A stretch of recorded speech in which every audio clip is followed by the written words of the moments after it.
Boa noite, caro estudante da Palavra de Deus. Que bom recebê-los nessa noite aqui para juntos continuarmos estudando a Bíblia Sagrada.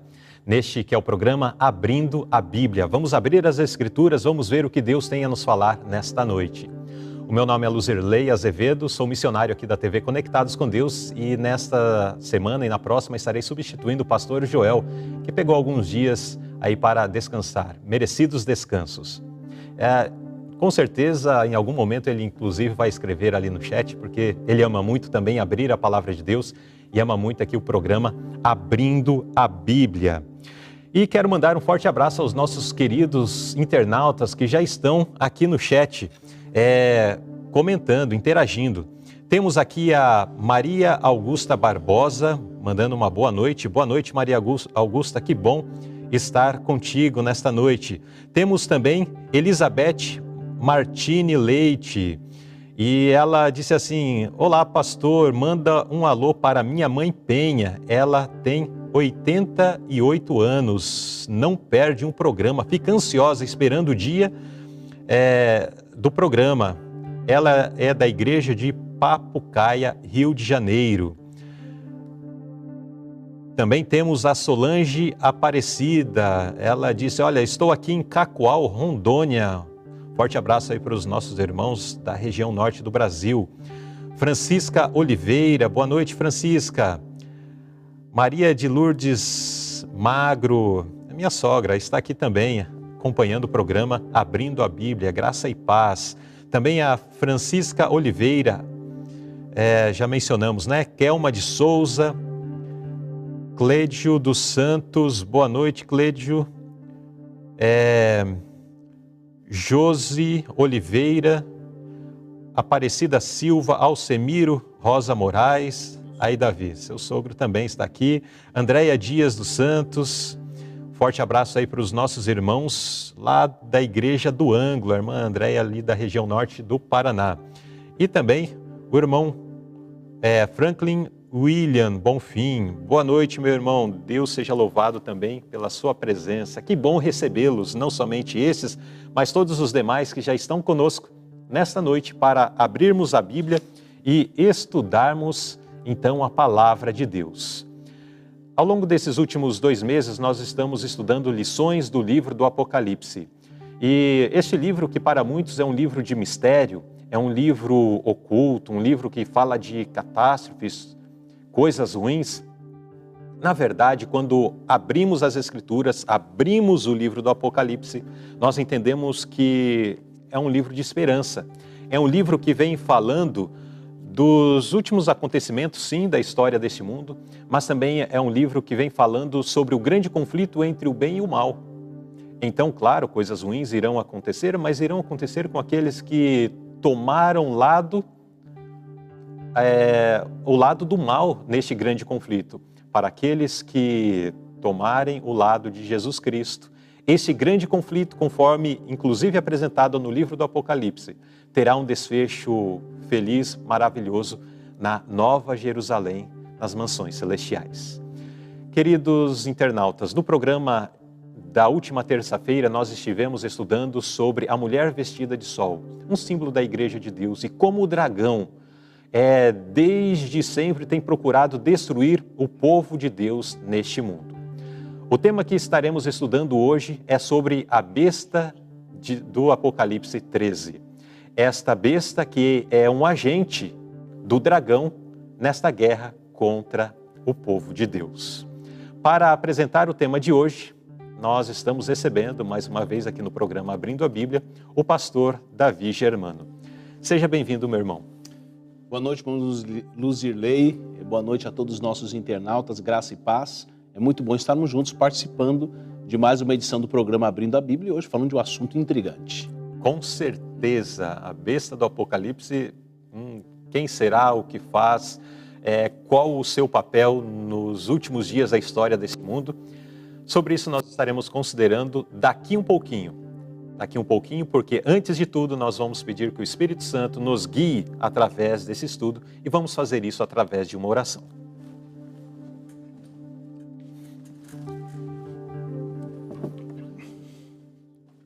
Bondoso Pai que estás nos céus, nós te louvamos pelas ricas bênçãos que tens proporcionado a cada um de nós. Também te agradecemos pelo privilégio que temos de abrir as Escrituras Sagradas e aprender deste livro maravilhoso. Te pedimos, ó Pai, que venha ser conosco nesta noite. Envie teu Santo Espírito para iluminar as nossas mentes, que ao abrir a tua palavra, estudar aqui o livro do Apocalipse, possamos entender essas mensagens, possamos tirar lições também para a nossa vida e possamos, diante também das cenas apresentadas neste livro, estar alertas e buscando uma preparação para estarmos, de fato, preparados na volta de Jesus. Amém. Te pedimos, ó Pai, que nos abençoe. Abençoe cada internauta que está acompanhando essa live ou que estará assistindo este programa posteriormente. Senhor, venha abençoar a vida de cada um deles também. Tudo pedimos agradecidos em nome de Jesus. Amém.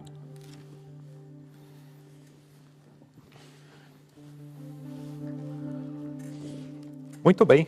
Como já mencionamos na introdução do nosso estudo, na semana passada estivemos estudando sobre os ataques do dragão contra o povo de Deus. E isto nós percebemos que desde o princípio tem acontecido. Mas de uma forma especial, quando nós agora abrimos o livro do Apocalipse, no capítulo 13, nós encontramos um agente que surge aí em algum momento, com algumas características, para fazer essa obra do dragão contra o povo de Deus. Pastor Davi, fala-nos mais sobre este assunto.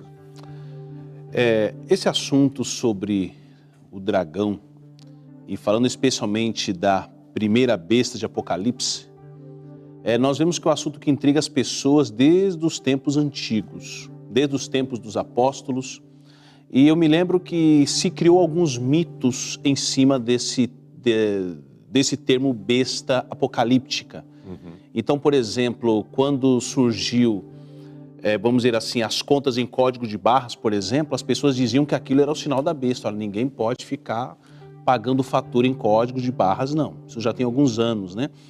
E ultimamente agora também alguns filmes evangélicos e não evangélicos querendo retratar cenas apocalípticas, falando que o chip é o sinal da besta, que vão introduzir dentro das pessoas, vão ser rastreadas em todo lugar, enfim. Então existem alguns mitos que vêm surgindo através dos tempos. Mas aí nós temos que ver o que a Bíblia nos diz, né? O que a Bíblia fala sobre a besta. A gente vai ficar surpreso ao perceber que a identidade que a Bíblia apresenta da besta é diferente do que muitas vezes nós pensamos ou muitas vezes nós aprendemos assistindo filmes de ficção, ouvindo histórias de história dos outros.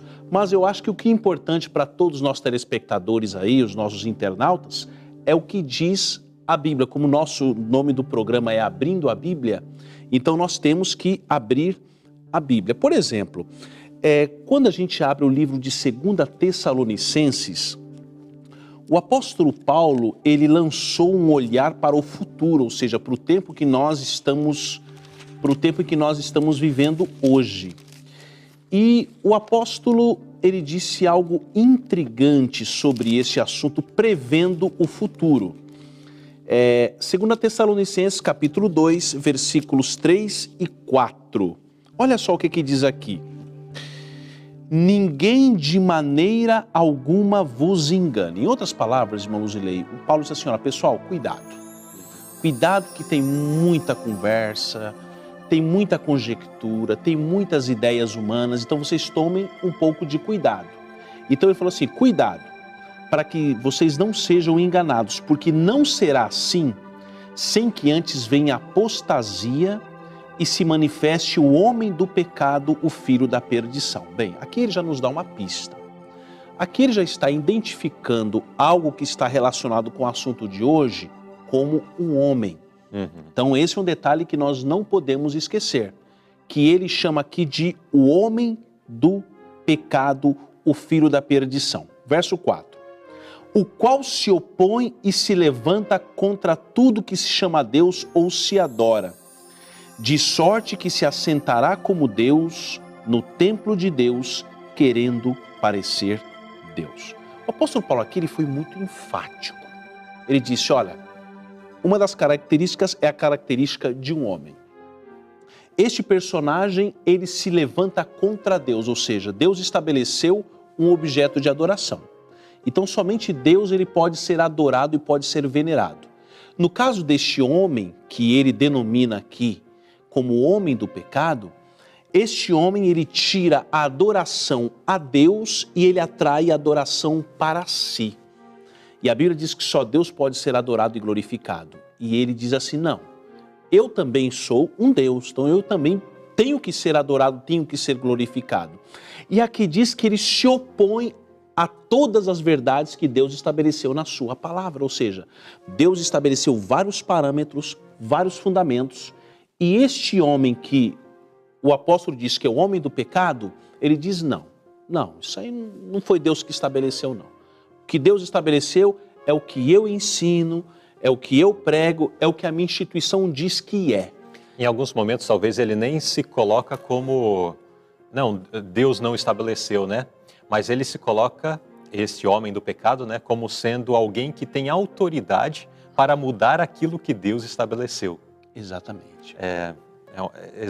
É um poder usurpador, na verdade. Exatamente, nós vamos ver mais lá na frente. Então, esta instituição a que pertence este homem, que a Bíblia denomina como homem do pecado, então, ela faz algumas afirmações que elas conflitam exatamente com a palavra de Deus, que nós vamos ver lá na frente. Então, para nós entendermos melhor, o versículo 6 aqui, o apóstolo Paulo diz algo muito profundo.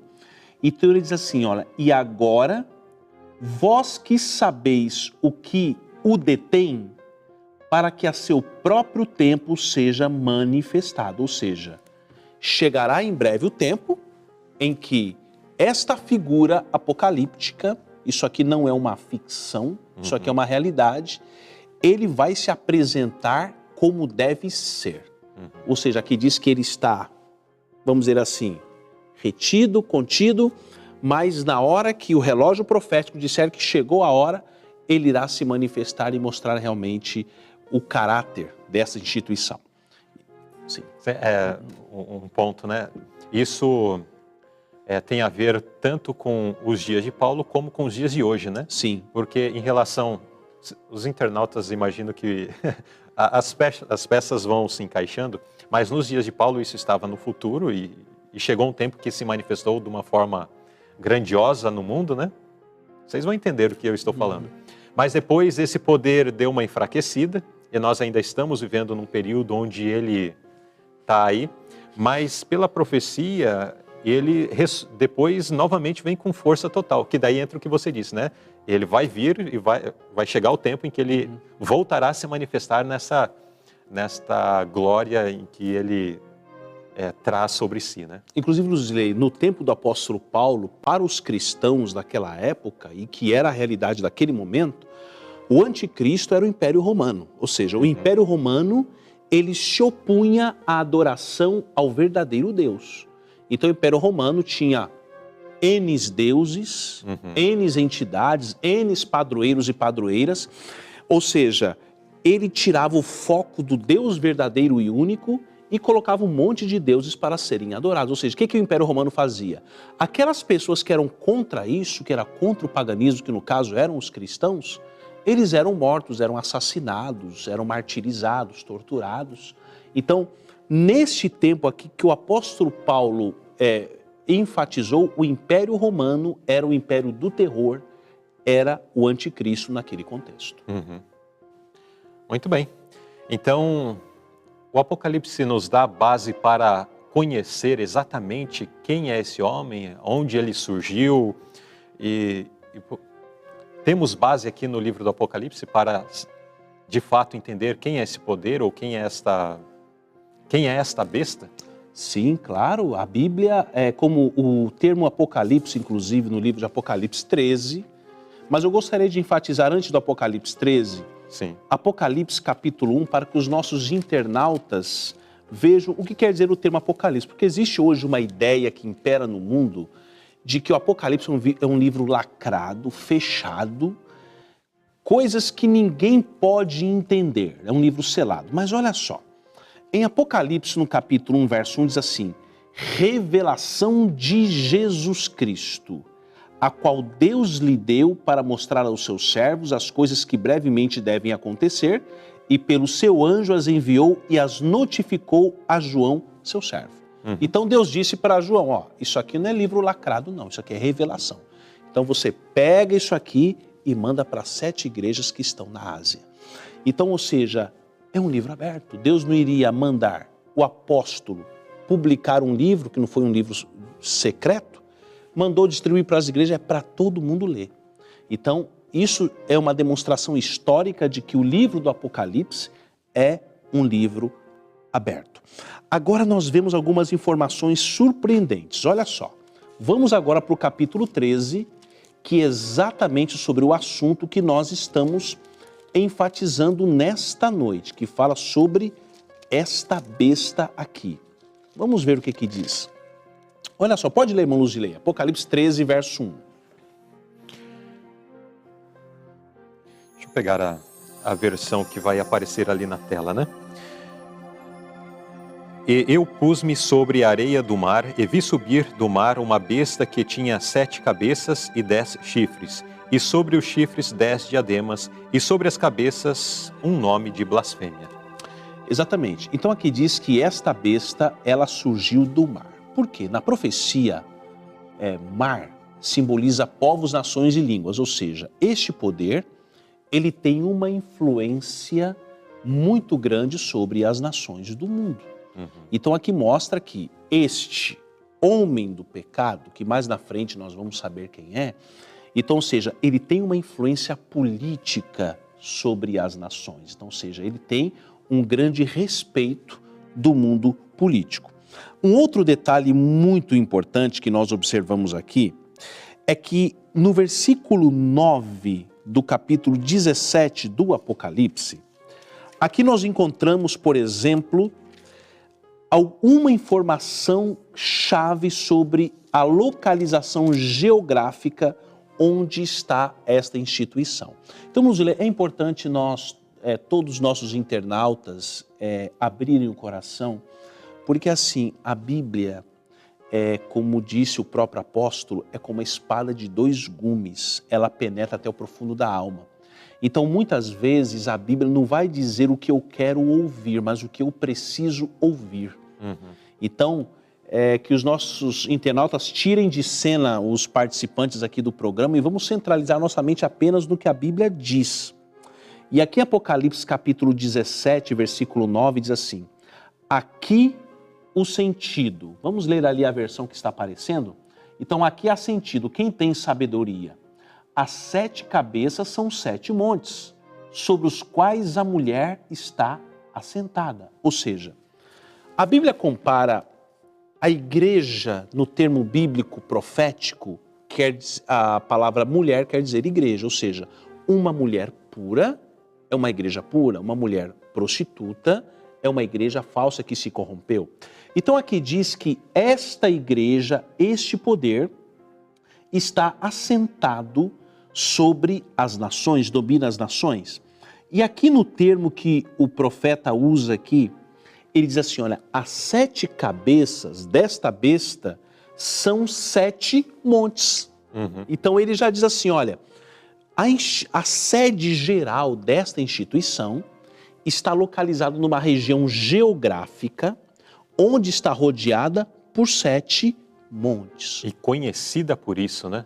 E conhecida por isso. Porque 7 montes basta juntar uma região e contar 7 ali tem, mas existe uma cidade que se tornou famosa por conta das suas 7 colinas. Exatamente. E quando a gente vai para a história, nós vemos que existe uma região que é conhecida, como você acabou de dizer, sobre as 7 colinas. São 7 montes que rodeiam este lugar. Ou seja, quais são esses montes de acordo com os dados históricos e geográficos?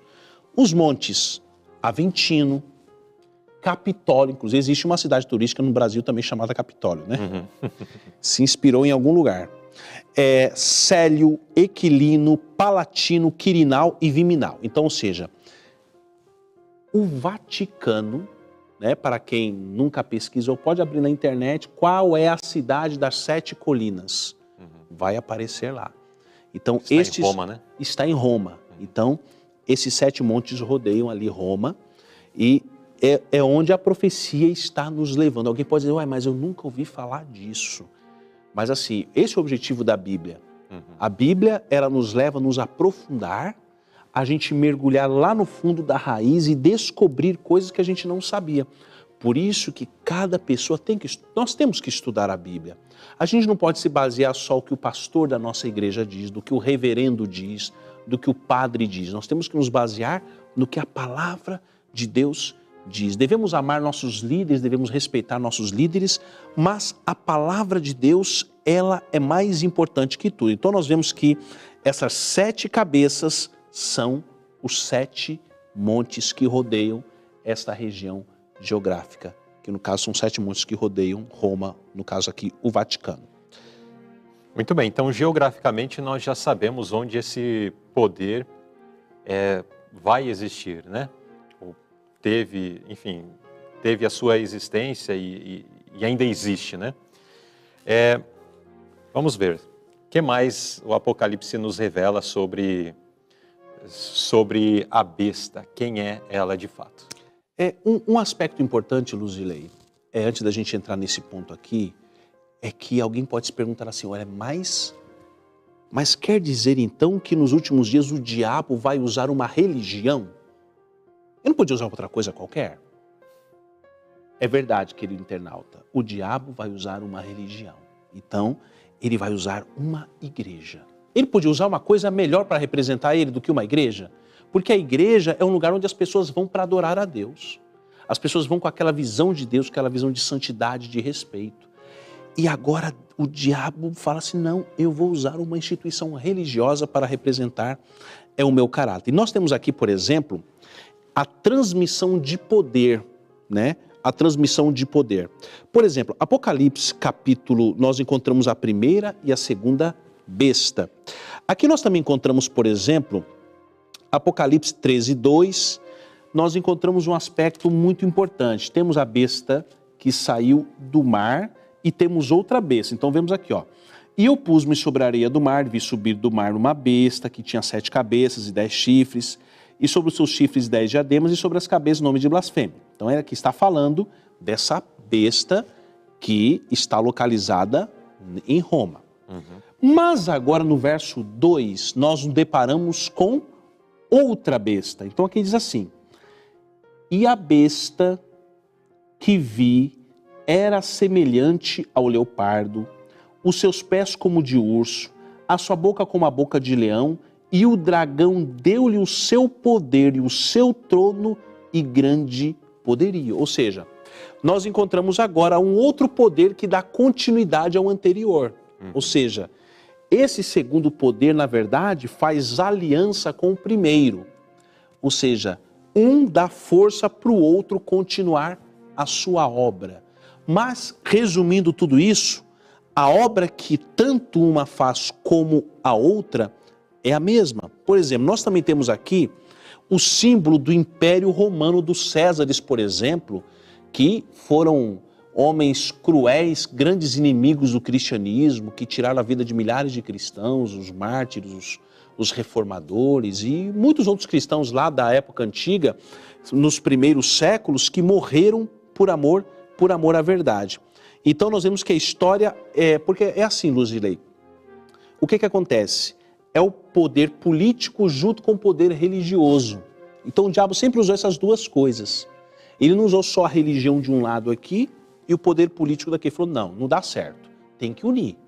Então o que o diabo faz? Ele une o poder civil com a religião. Por quê?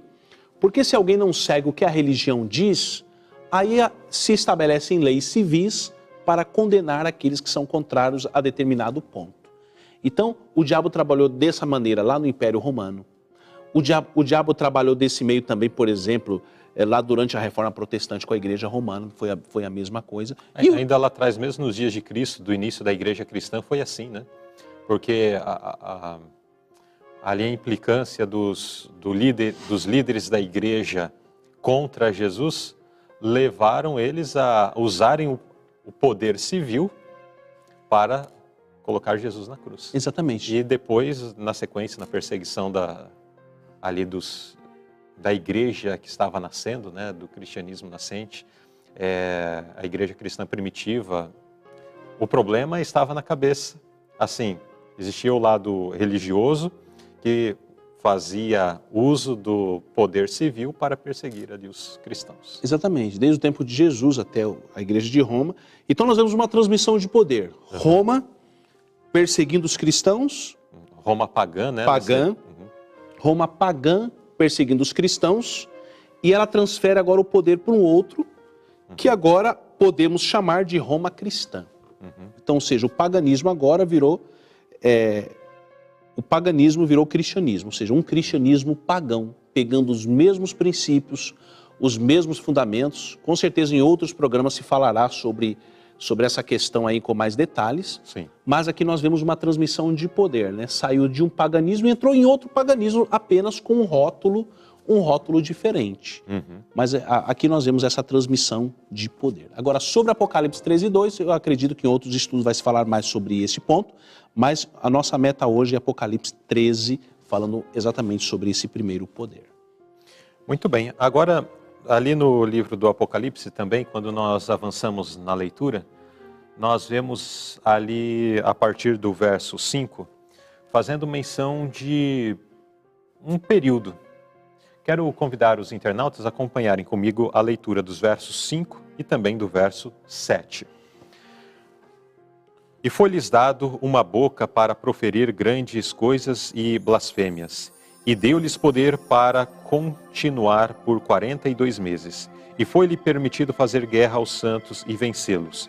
E deu-se-lhe poder sobre toda a tribo e língua e nação. Aqui faz menção de um período. O que vem a ser esse período? Por que existe esse destaque aqui nesta passagem de Apocalipse 13? Então, nós vemos aqui um período de 1260 anos, que começou no ano 538 até o ano de 1798.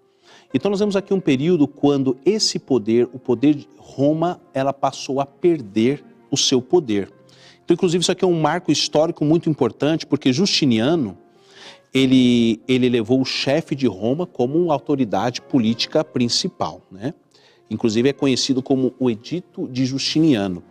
E outro ponto que nós encontramos aqui é que o poder civil com o religioso nesse aspecto foi um desastre, não deu certo, né? Um poder que era para assumir um outro papel muito importante. Então nós vemos aqui o que acontece. Esses 1260 anos, né, foi um período também de perseguição religiosa, mas no ano de 1798 se perde essa autoridade. Então, ou seja, vamos dizer assim, numa linguagem mais clara, o papado perdeu o seu poder político. Então ele não tinha mais aquele mesmo poder que ele tinha durante a Inquisição, quando foi sequestrado lá o Papa e tudo. Então nós percebemos que perdeu o seu poder. Então hoje esse poder não atua mais como atuava no passado, não tem essa autoridade suprema. Mas esse poder é um poder que tem respeito das autoridades políticas, ou seja... Ou tem resgatado, né? Aquele Exatamente. mesmo prestígio que já teve no passado. Exatamente. Ou seja, ele perdeu o poder em 1798, né? O poder político, mas ele vem conquistando, não de uma forma completa ainda, mas passo a passo vem ocupando seu espaço dentro da sociedade, dentro das nações, e hoje é considerado uma autoridade política. Então, mas assim, não tem aquela autonomia de executar alguém, de promulgar leis, não tem. Mas vai se chegar a este ponto, de acordo com o desdobrar profético. Muito bem. Eu quero só ressaltar aqui um ponto mencionado pelo pastor Davi, que é a questão dos 1260 anos, né? De onde saiu esse tempo? A profecia fez menção no verso 5, de um período de 42 meses, onde essa besta teria uma atuação assim bem vigorosa. 42 meses, levando em conta os meses conhecidos no período bíblico, meses aí de 28, aliás, de 30 dias, então nós temos o equivalente a 42 vezes 30. que o resultado é 1.260 dias. Então, 42 meses, cada mês 30 dias, temos o resultado de 1.260 dias. Mas 1.260 dias não é o mesmo que 1.260 anos. Como assim? Nós temos que entender que aqui estamos falando de tempo em profecia. E o tempo profético, ele é apresentado cada dia como sendo um ano. E na Bíblia nós temos essas comprovações quando lemos lá no livro de Números, capítulo 14, verso 34, e também no livro de Ezequiel, capítulo 4, verso 6 ou verso 7. E então nesses versos são mencionados que em profecia, cada dia, ou os versos dizem, né, para cada dia, te dei por um ano. Então, em profecia, nós temos que fazer esses cálculos. E esse período de 1.260 anos, ele é apresentado outras vezes no livro do Apocalipse, e também períodos de dias proféticos são apresentados também no livro profético de Daniel. Lá em Daniel, por exemplo, faz menção de um período bem grande, é um dos maiores, ou é o maior período profético, chamado de as 2.300 tardes e manhãs, ou 2.300 dias, certo? Uma tarde e uma manhã bíblica a linguagem bíblica para se referir a um dia. Então, 2.300 dias, quando estudamos essa profecia, podemos claramente perceber que está falando de um período de 2.300 anos.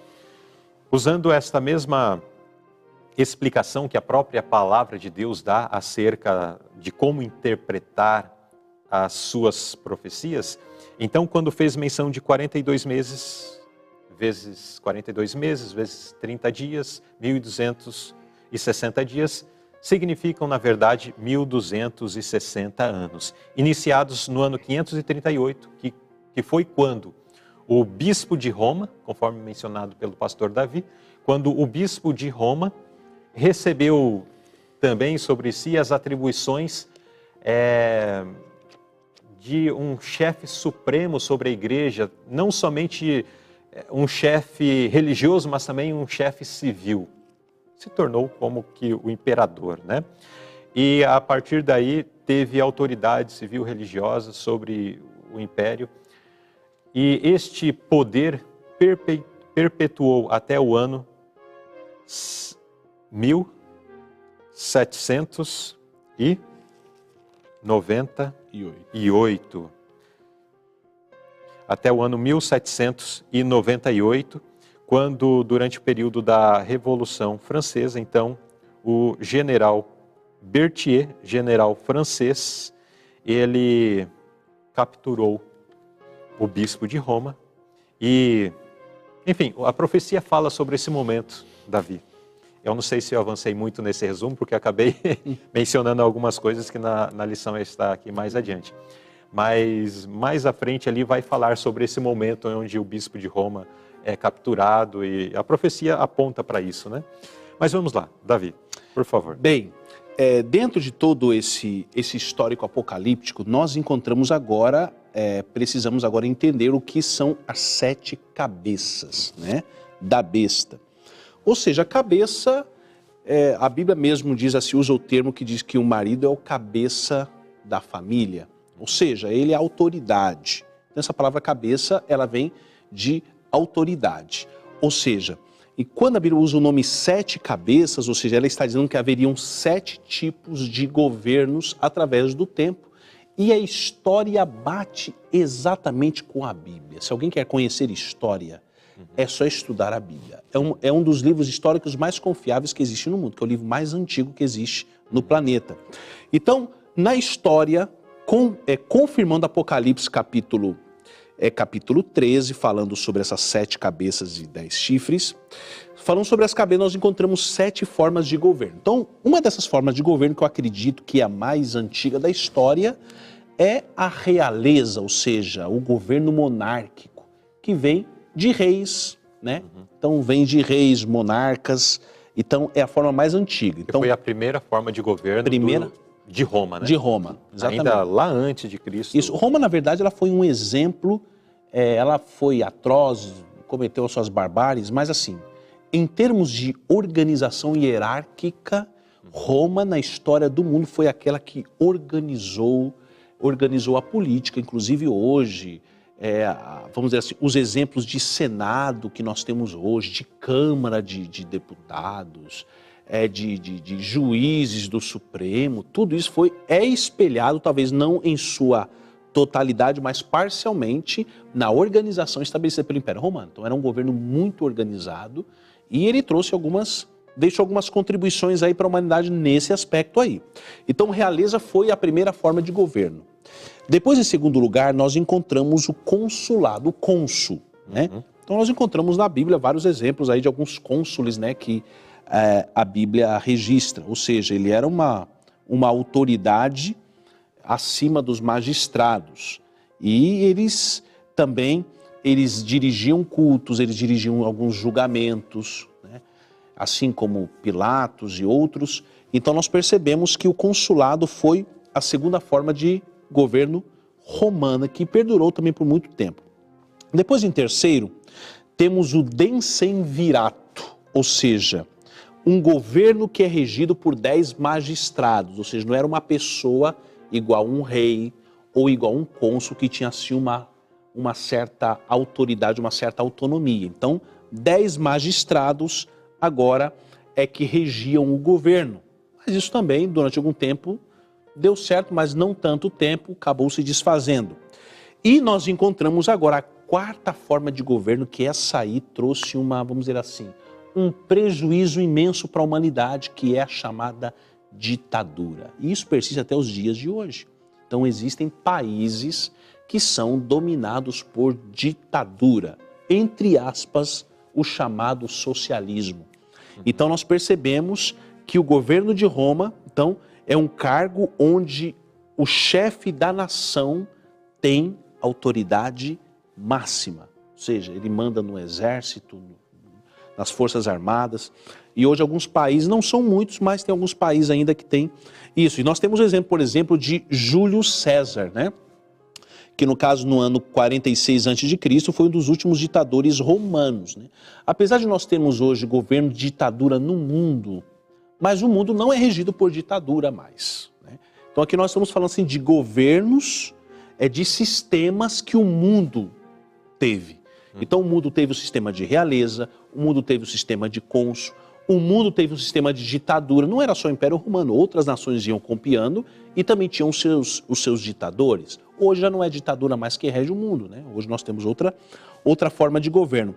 Nós temos também, por exemplo, aqui a quinta forma de governo que Apocalipse menciona, é o triunvirato romano, ou seja, o triuno vem de 3, o governo regido por 3 autoridades. Então, essas 3 autoridades é que comandavam a nação, mas também não deu certo. E aí nós encontramos a sexta forma de governo, que também perdurou durante muito tempo, que é o império, ou seja, o período dos imperadores. Então, ela se iniciou, segundo os historiadores, com Otaviano ou César Augusto. Então, eles deram início à forma de governo de império e outros foram seguindo isso aqui. Mas também não deu certo, né? Durante algum tempo perdurou, mas acabou. E aí nós encontramos a sétima forma de governo, que é descrito em Apocalipse 13, que é o papado, ou seja, a sétima forma de governo, né? Representando a sétima cabeça da besta, que em 538 recebeu o título de pontifício, né? Recebeu esse título, e esse título foi perdido através dos tempos pelo mundo. Mas nós percebemos assim que chegou ao auge, todos os poderes, irmão Luzirley, chegaram ao auge, né? Todos eles chegaram ao auge. Mas quando a gente lê Daniel capítulo 2, lê a visão de Daniel daquela grande estátua, então lá diz que o único reino que vai perdurar é o reino do nosso Cristo. Então, ou seja, levantam-se reis, saem reis, mas o único governo perdurável é o reino de Deus. E também este aqui, ele perdeu o seu poder, vai retomar, mas não também será para sempre. Então nós percebemos, aqui nós entendemos quando a gente lê Daniel, e Apocalipse, nós entendemos a história do mundo, a história do planeta Terra. Muito bem, então nós vimos aí quando é mencionado ali em Apocalipse capítulo 13 e o verso 1, né, que fez menção das 7 cabeças. Então essas 7 cabeças, elas eram símbolos dessas 7 formas de governo que Roma teve durante a sua história, né? Então, só recapitulando aqui, a realeza, depois foi o poder através dos cônsules, né?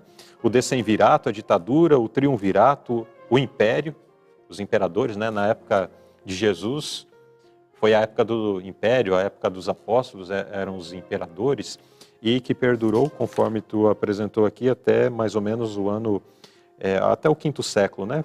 Quase final do 5º século, os anos 476 depois de Cristo. E esta forma de governo, ela foi suplantada, por assim dizer, por uma 7ª forma, que foi, né, o papado. Muito bem. E depois nós encontramos agora, dando continuidade aqui à análise de Apocalipse 13, nós encontramos agora, por exemplo, até o 2º século, a igreja não tinha um chefe. Vamos dizer assim, um chefão assim com aquela autoridade chamado pontífice ou alguma outra palavra semelhante. Não tinha. Então as igrejas, elas tinham a sua liderança local e tal, mas não tinha ninguém assim dizendo eu sou. Não existia a autoridade máxima da igreja, não existia isso. Mas depois, na metade mais ou menos do 2º século, foi que começou a se usar. Foi quando se escolheu o chefe da igreja, falou, não, esse aqui é a maior autoridade da igreja. Então essa autoridade, ela tem poder sobre os seus subordinados, né? Então as suas palavras são lei, são regras, são decisões e todo mundo tem que se curvar perante as suas decisões. Então a partir daí agora, a igreja passa a ter uma autoridade máxima, chamada pontífice, que o nome original é Pontifex Maximus, né? Então a partir daí, agora Roma começa a apresentar uma nova face agora, vamos dizer assim, aos olhos do mundo começou a ter um sistema organizacional mais forte, e agora a igreja tinha um chefe. E o chefe era chamado de Papa. Muito bem, interessante. Agora nós já temos um nome para esse poder, aqui apresentado em Apocalipse capítulo 13. Mas o que acontece nessa história? Já mencionamos já um pouquinho antes, fazendo menção daquele período de 42 meses e que esse poder atuaria, né, durante esses 42 meses, aí fazendo e acontecendo no mundo. Mas e também já falamos um pouquinho sobre o final, né, que esse poder ele veio a enfraquecer no ano 1798, conforme o que é apresentado na profecia. Qual o verso que faz menção aí desse enfraquecimento deste poder, pastor Davi? Bem, agora no mesmo livro de Apocalipse, capítulo 13, nós vamos para o versículo 3. Então agora, aqui a Bíblia fala sobre o enfraquecimento desse poder. Então aqui diz assim, Apocalipse, capítulo 3, verso 3. Então diz, e vi uma das suas cabeças como ferida de morte, e a sua chaga mortal foi curada, e toda a terra se maravilhou após a besta. Ou seja, aqui nós vemos aqui duas fases nesse texto. Nós vemos aqui a queda deste poder religioso, ou seja, agora perdeu seu poder, no caso no ano de 1798, quando o padre foi sequestrado e depois acabou morrendo no exílio, né? Então a chaga foi, vamos dizer assim, ele perdeu o seu poder. Mas a Bíblia apresenta, quando ela apresenta a segunda fase, ela diz assim, a terra se maravilhou após a besta. O que a Bíblia quer dizer com isso? Que mesmo que perdeu o seu poder naquele momento, mas novamente reconquistará o seu poder. Então, ou seja, Roma, ela não mudou. Ela não mudou os seus conceitos, os seus pensamentos. Ela continua com as mesmas ideias que ela tinha no passado. Como vivemos hoje numa sociedade democrática, então ela se adapta à democracia. mas de acordo com a profecia, ela voltará novamente, conquistará o seu espaço, e aí ela vai dar poder a uma outra besta que os juntas vão executar a última grande catástrofe bíblica. Mas isso aí eu acredito que nós vamos entrar em mais detalhes em outros pontos mais na frente. Mas o que nós percebemos aqui é que aqui termina os 1260 anos, quando o papado perde a sua autoridade política. Então é o ponto onde, conforme o texto bíblico aqui fez menção, recebeu uma ferida como de morte, né? Isso, a chaga mortal foi curada. Isso. Ou seja, estava Mas com em uma 1798 foi a ferida como que de morte. Exatamente. Mas a partir de então, essa chaga foi curada. Tem sido curada, né? Interessante. Ela será curada totalmente quando ela voltar assim ao poder como tinha antes, né? Mas passo a passo essa chaga vem sendo tratada, né? Vem sendo curada e voltará ao poder novamente. Se nós olharmos para a história, lá em 1798, as terras que pertenciam à igreja foram tomadas. Então, através ali da ação do general Berthier, então foi proclamada a República Romana e foi separado, né? O Papa não tinha mais o poder, foi destituído, foi exilado e morreu no exílio, inclusive. Então, não tinha mais um território, não existia mais uma casa, não existia mais um país para ele. Mas nós vemos através da história que em 1929, há quase 100 anos atrás, o ditador italiano Mussolini, então ele doa ali para a Igreja Católica um território. Não é muito grande, mas um território, onde está localizado o Estado do Vaticano. É um país, né? O Vaticano é um país dentro da cidade de Roma.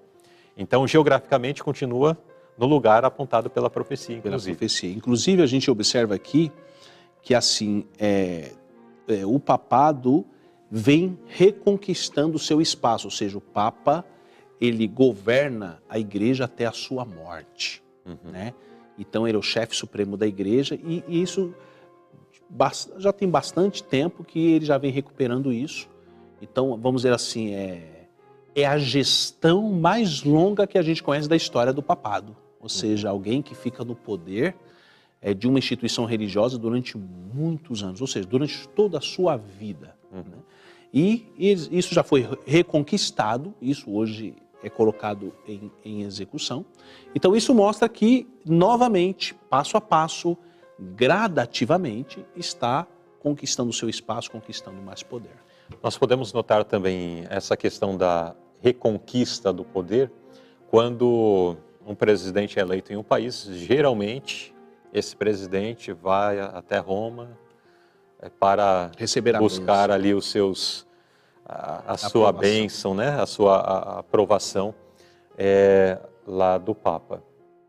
Esta é uma manifestação, né? Muito clara, muito visível, deste reconhecimento que as nações têm tido, têm manifestado, e dessa reconquista que o papado tem do seu poder, conforme apresentado aqui na profecia, que faz menção, né? Ferida de morte é curada e novamente a terra se maravilha após a besta. Agora, a palavra de Deus nos traz uma advertência, né? Em relação à besta. Exatamente. Então, qual é a advertência? Só para a gente resumir, então nós vemos que esse poder, aqui nós respeitamos todas as religiões, todos os credos, que eu acho que é um dever de todo cidadão, de todo cristão. Mas aqui nós estamos falando de um ponto bíblico, que a Bíblia agora traz uma mensagem de advertência. Olha só essa mensagem, Apocalipse capítulo 14, versículos 9 e 10. Olha só o que diz aqui.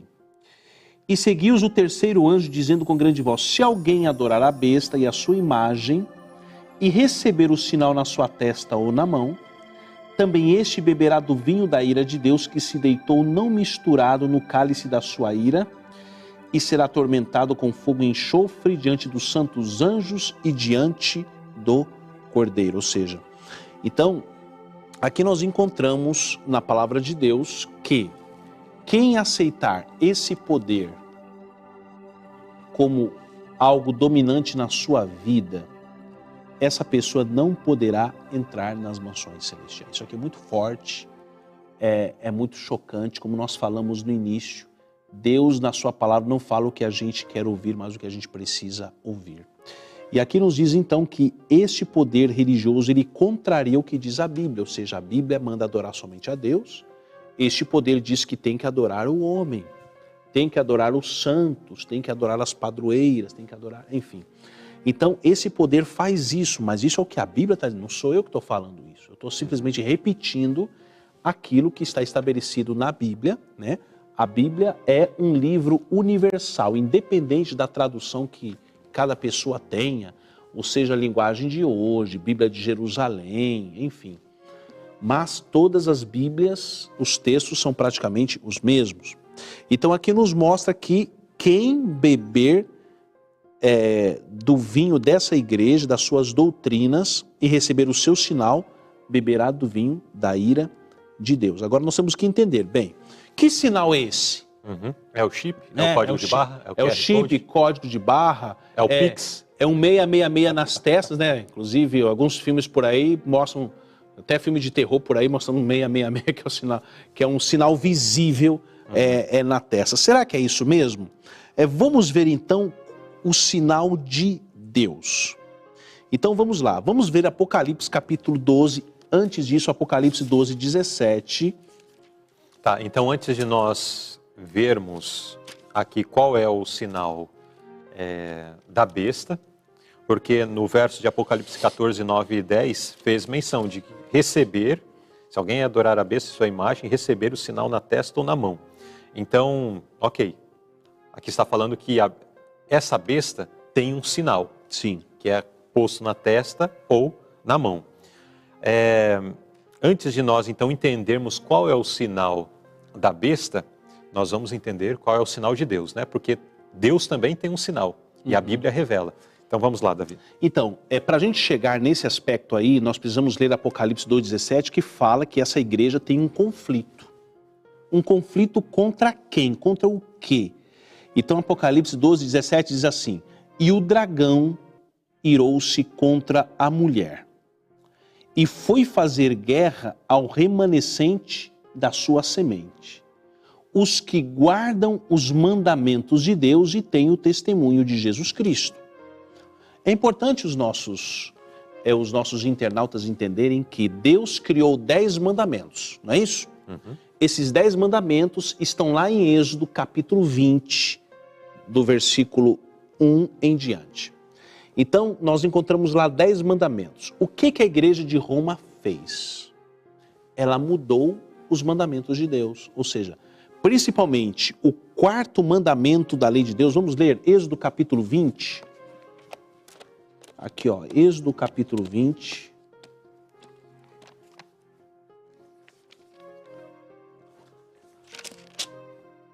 Êxodo capítulo 20, a partir do versículo 8 diz assim: Lembra-te do dia do sábado para o santificar. 6 dias trabalharás e farás toda a tua obra, mas o 7º dia é o sábado do Senhor teu Deus. Não farás nenhuma obra, nem tu, nem o teu filho, nem a tua filha, nem o teu servo, nem a tua serva, nem o teu animal, nem o teu estrangeiro que está dentro das tuas portas. Porque em 6 dias fez o Senhor os céus, a terra, o mar e tudo que neles há. E ao 7º dia descansou, portanto abençoou o Senhor o dia do sábado e o santificou. O que Roma fez? Ela pegou e mudou o 4º mandamento. Roma, inclusive no catecismo católico, todo mundo que tem um catecismo pode observar que tem um mandamento escrito lá: guardar domingos e festas. Ou seja, Deus estabeleceu o 7º dia para ser guardado, que é o sábado, e a igreja de Roma fez uma inversão. Ela arrancou isso aqui e colocou o 1º dia da semana no lugar do sábado. E não só Roma, as filhas de Roma, que são as igrejas evangélicas, têm seguido os passos de Roma, porque também estão guardando o domingo como dia santo, ou seja, estão homenageando, estão respeitando a essa mudança que foi feita pela igreja romana. Isso aqui é muito sério, isso aqui é algo muito, muito conflitante. Então, o conflito da igreja romana com a Bíblia é que ela mudou várias coisas. Uma outra coisa que ela mudou também, irmão Luzirley, é o que está no verso 3, que é o primeiro mandamento. Então aqui diz, não terás outros deuses diante de mim. Ou seja, quando a igreja diz, não, o sumo pontífice é o nosso Pai, é o nosso Deus, e nós devemos ajoelhar e adorá-lo, ela está quebrando o primeiro mandamento. E aqui continua dizendo, não farás, já é o segundo, não farás para ti imagem de escultura, nem alguma semelhança do que é em cima nos céus, nem embaixo da terra, nem nas águas debaixo da terra. Então, ela quebra primeiro mandamento, segundo mandamento, quarto mandamento. Resumindo, a Bíblia diz, o apóstolo Tiago diz que aquele que guarda toda a lei tropeça num ponto é culpado de tudo, ou seja, quebra. Quem segue os princípios romanos quebra os 10 mandamentos da lei de Deus. Agora, e o sinal de Deus? Aqui fala do sábado, mas vamos ver isso de forma mais clara. Muitas pessoas, irmãos, podem estar pensando assim, não, mas isso aí está no Velho Testamento. Nós estamos vivendo agora no tempo da graça. E agora a gente não precisa mais disso. Mas vamos ver, olha só. Olha que o escritor do livro de Hebreus, no Novo Testamento, no capítulo 4, versículo 4, diz assim. Hebreus capítulo 4, verso 4. Porque em certo lugar disse assim do dia 7º, e repousou Deus de todas as suas obras no 7º dia.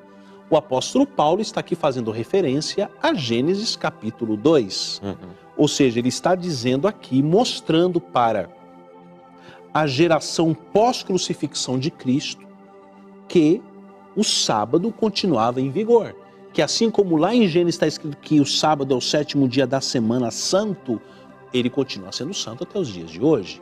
Agora, Ezequiel capítulo 20, verso 12, aqui fala exatamente qual é o sinal de Deus. Então, para nós entendermos qual é o sinal da besta, nós precisamos entender qual é o sinal de Deus. Êxodo capítulo 20, versículo 12 diz assim: E também lhes dei os meus sábados, para que servissem de sinal entre mim e eles, para que soubessem que eu sou o Senhor que os santifica. Então aqui diz que o sábado é um divisor de águas. Então o sábado, ele diz quem serve a Deus é aquele que não serve.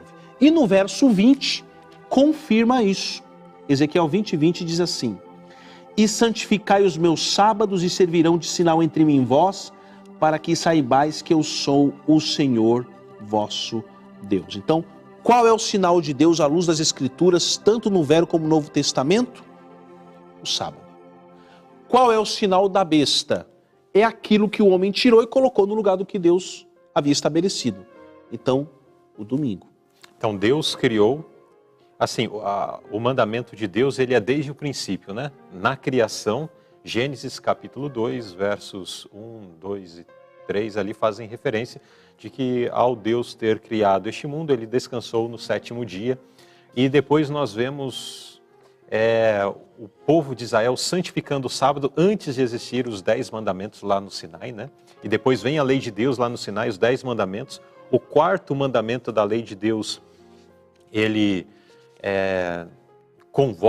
nos convoca para guardarmos esse dia como uma lembrança, uma memória de Deus e da criação.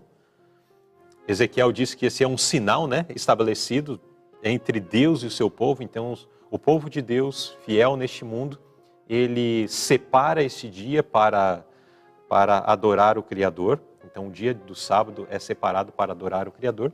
Mas, de repente, vem a besta e fala, não é esse dia, não. Vamos guardar o domingo, porque o domingo é o dia que Jesus ressuscitou, o domingo é o dia que os pagãos já estão acostumados a guardar. E, através disso, propagou a guarda do domingo. É interessante que quando se lê no Catecismo Católico, nós não vemos o mandamento da guarda do domingo como quarto mandamento, mas como terceiro. Por quê? O segundo mandamento, que fala que não devemos fazer imagens de escultura e tampouco se prostrar a eles, esse é um mandamento que afronta muito o que é pregado pelo catolicismo, que é a adoração de imagens, a adoração de santos através de imagens. Então, o que se fez com esse mandamento? Tirou fora. Tirou fora. Então, o primeiro mandamento manteve, o segundo saiu fora, o terceiro veio para o lugar do segundo, e o quarto veio para o lugar do terceiro. E alterado, né? Alterado. Esse foi o problema. E para completar os 10, então o 10º mandamento foi dividido em 2. Não cobiçarás nada do teu próximo. E depois a sequência do 10º mandamento ficou de fato como 10º. Inclusive, também os nossos ouvintes da Rádio Conectados com Deus, né? Então, agradecer aos ouvintes da Rádio Conectados pelo carinho da audiência. Vocês vão ter agora o programa Voz da Comportagem e nós aqui continuamos aqui com o Abrindo a Bíblia. Isso, muito bem, obrigado por lembrar, pastor Davi. Mas os internautas querem... Bom, nós já estamos mencionando, né? Alguém tinha feito um pouquinho antes a pergunta, pode deixar mais claro o que vem a ser o sinal da besta? Então é exatamente este dia que foi posto como dia de guarda, como dia de adoração, em lugar do dia estabelecido por Deus, né? Ou seja, Deus falou uma coisa, o homem disse, não, eu não quero isso, eu não quero isso. Inclusive, na palavra de Deus, nós encontramos um texto muito, muito profundo do profeta Isaías.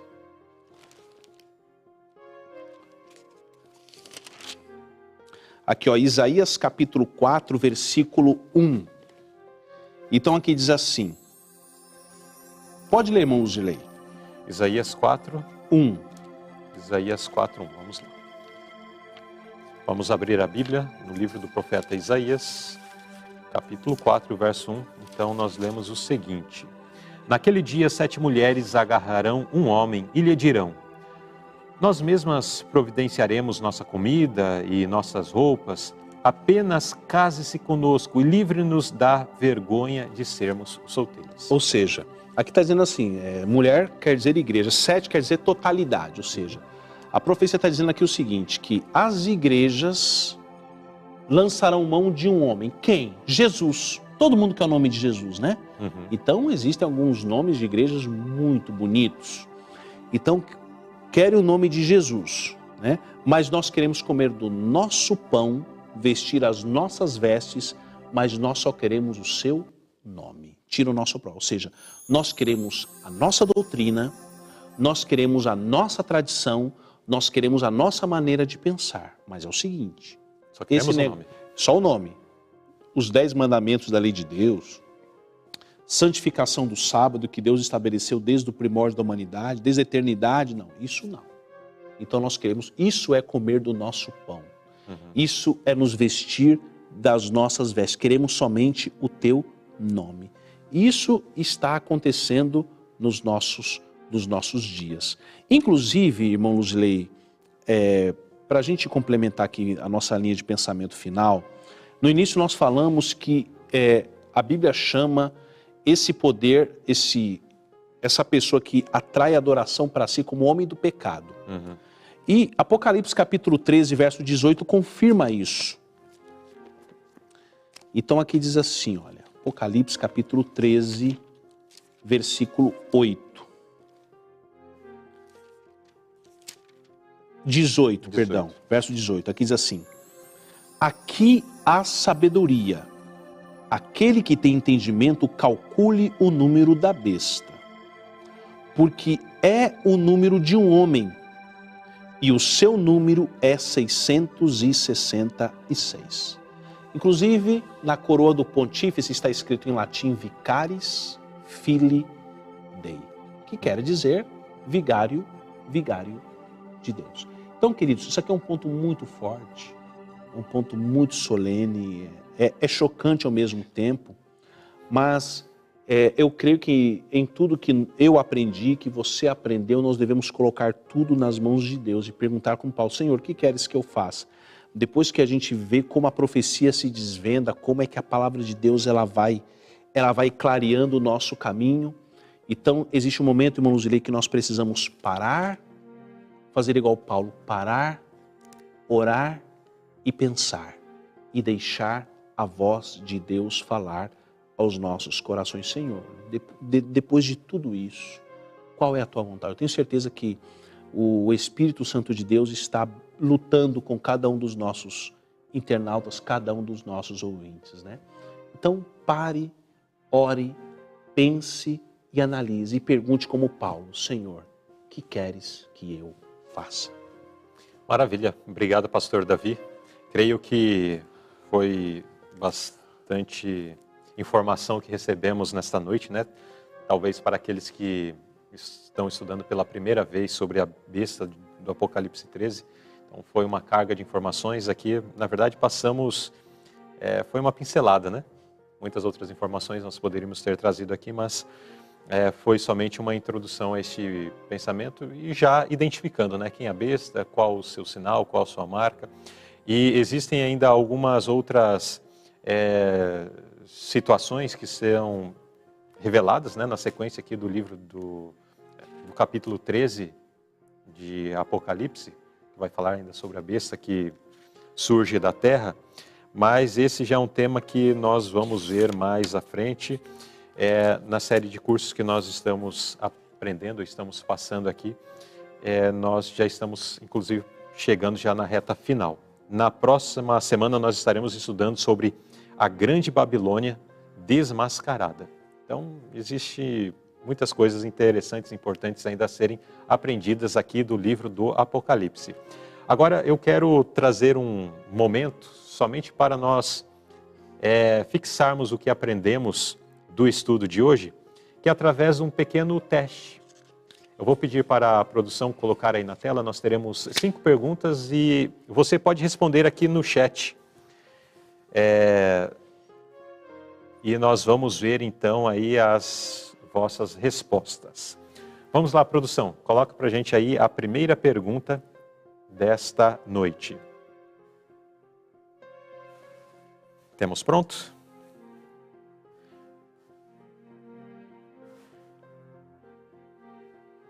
Vamos lá?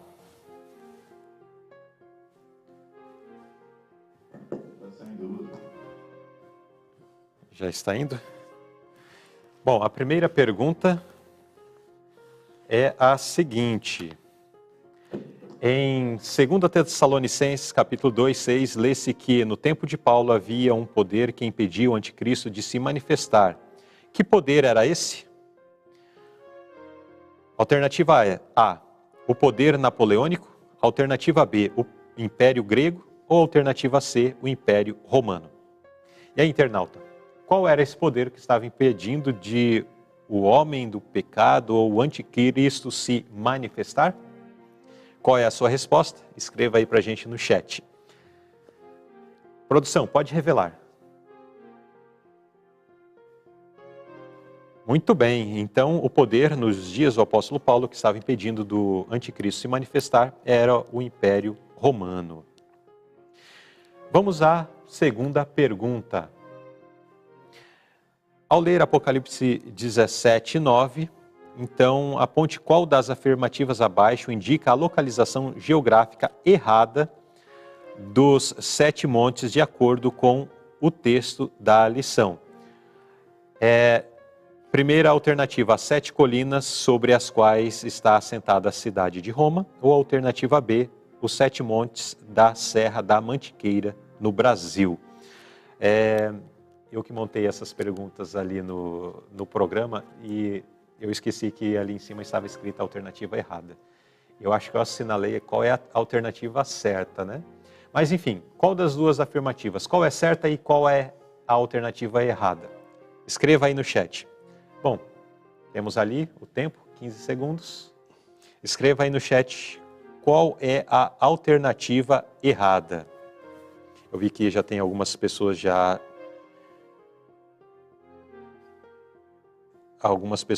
colocando as suas respostas no chat. Muito bem. Muito bem. Então, como eu disse, eu acabei assinalando ali qual era a alternativa certa e não a errada. Mas a alternativa certa, que é apresentado ali, que as 7 colinas são as 7 colinas ali da cidade de Roma. E a alternativa errada é a alternativa ali dos montes da Serra da Mantiqueira. Muito bem. Vamos à terceira questão.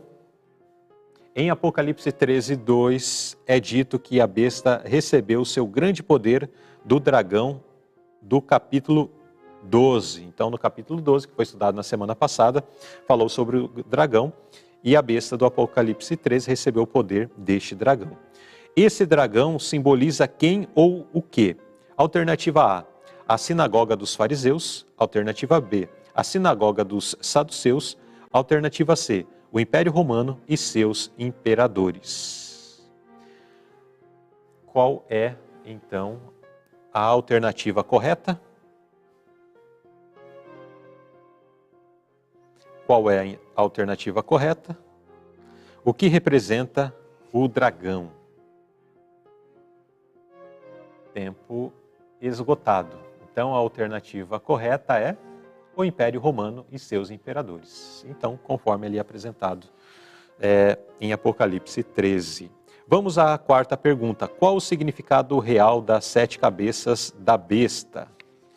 Alternativa A, são 7 papas cruéis. Alternativa B, são 7 formas de governo que se desenvolveram desde o surgimento do Império Romano até chegar ao papismo.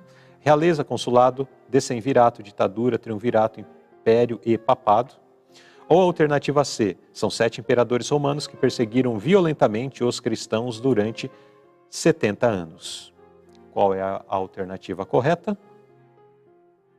Muito bem, que legal. Estou vendo aqui várias pessoas participando no chat. Muito obrigado a Maria Calisto, Dara Nunes, Glória Luciene, Alcemiro Rosa, Terezinha de Jesus, Michele Vilela, Francisco Rosa e muitos outros. Muito obrigado pela participação de vocês. Então, qual é o significado das 7 cabeças? Muito bem, alternativa B. Então, foram as 7 formas de governo que se desenvolveram em Roma desde o seu surgimento. Vamos à última pergunta. Ao ler Apocalipse 13, verso 16, percebe-se que a besta usará um sinal para marcar e identificar os seguidores de seu poder. Em contrapartida, qual é o sinal que identifica os adoradores de Deus? Então, qual é o sinal que identifica os adoradores de Deus? Alternativa A obediência ao descanso no domingo, o primeiro dia da semana. Alternativa B, uma marca luminosa sobre a cabeça de todo aquele que é fiel a Deus. Alternativa C, de acordo com Ezequiel 20:20, o sinal que sempre identificou o povo de Deus é a obediência ao sábado, o 4º mandamento da lei de Deus. Então, queridos internautas, qual é o sinal que identifica os adoradores de Deus? Alternativa A, B ou C. Descanso do domingo, uma marca luminosa na cabeça ou a guarda do sábado. Qual é o sinal? Vamos lá, produção, pode pôr? Qual é o sinal? Muito bem, alternativa C. É a observância do sábado como dia de guarda. Muito bem, pastor Davi. Foi muito bom esse estudo, não é verdade? Sim, nós aprendemos bastante, né? E isso também nos coloca diante de uma grande responsabilidade diante de Deus, né? Depois de conhecermos todas essas verdades, qual será a nossa decisão? E que a nossa decisão seja realmente de: Senhor, ajuda-me a fazer a Tua vontade, ajuda-me a vencer as dificuldades, a colocar em prática o que o Senhor estabeleceu, né? Vamos tirar de lado o homem, né? Vamos tirar de lado a nossa admiração, de repente, pelo nosso líder, e vamos admirar Jesus, admirar a sua palavra e tomar a decisão correta, que é seguir os seus caminhos. Não é algo fácil, mas se o poder de Deus agir na nossa vida, Ele vai nos ajudar a tomar a decisão mais certa. E a decisão certa é o que disse Martinho Lutero: somente a graça, somente a fé, somente a Bíblia. Amém. Nesse momento nós vamos nos colocar de joelhos diante do nosso Criador, do nosso Deus, e vamos apresentar a Ele uma prece.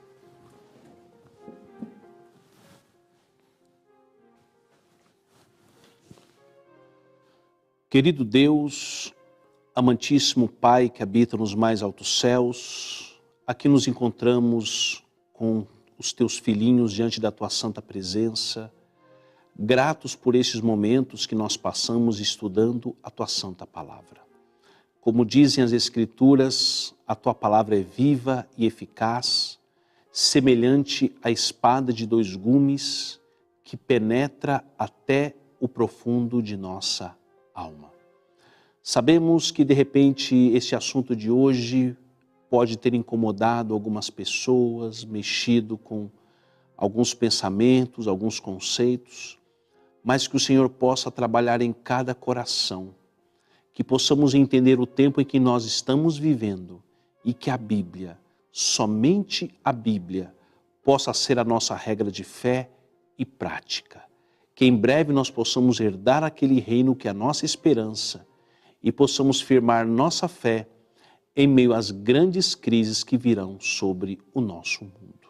Dá-nos a tua paz, a tua graça, são bênçãos que eu te peço e agradeço em nome de Jesus. Amém. Amém.